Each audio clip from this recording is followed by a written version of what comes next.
I remember 10 years ago, right?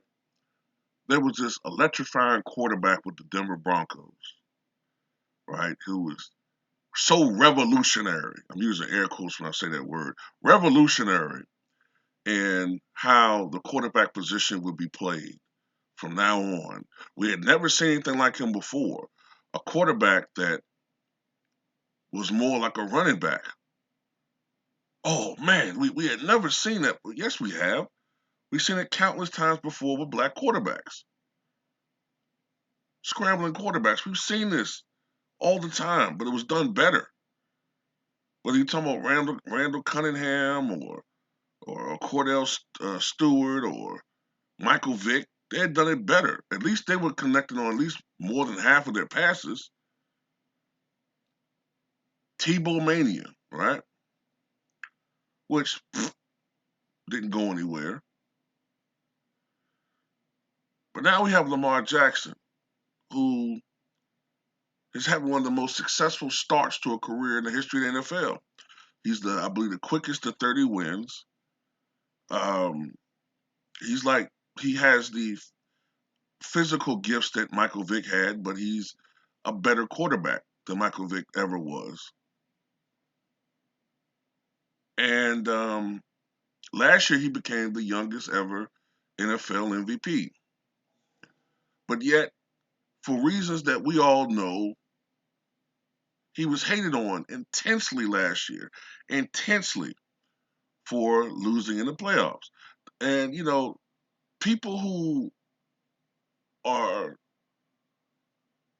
designed by their nature to dislike people like Lamar Jackson, they always got to find some narrative to lessen his greatness or lessen their greatness. With Lamar Jackson is, well, he can't win in the clutch. He can't win when it counts. He can't win a playoff game when they were upset last year by the Tennessee Titans. Well, this year they get revenge. They beat the Tennessee Titans. I believe it was 20-13 in a comeback victory, which I believe included a 48-yard TD, a 48-yard TD scramble by Lamar Jackson. So his fingerprints were all over this game. His fingerprints were all over this game.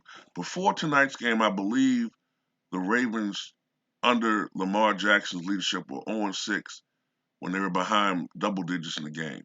So he got this monkey off his back as far as he can't come from behind. He can't uh, will his team, when they're facing adversity, to come back, which is always bullshit to me.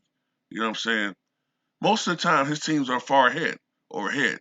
But whenever they're behind, he can't will his team back. You know, somebody who often has a case where they can't come back from behind all the time is Aaron Rodgers. But people don't bring up about Aaron Rodgers because we know why. All right. So Lamar Jackson's gotten this monkey off his back. And next, depending on, I think, the Steelers Browns game, depending on who wins that game, either their next opponent is going to be the Chiefs or the Bills. Now, of course, I don't want him beating my team. Okay. Sorry, but don't want you beating the Buffalo Bills. I don't give a fuck if you beat the Chiefs, but you can't beat my team. You know what I'm saying? I don't want you beating Buffalo. So at the end of the day, congratulations to Lamar Jackson. And I think he'll go down as a Hall of Fame player. And it's a new regime of young black quarterbacks who are going to dominate the NFL over the next several years. All right, whether people like it or not, there's some new sheriffs in town. Where the white women at?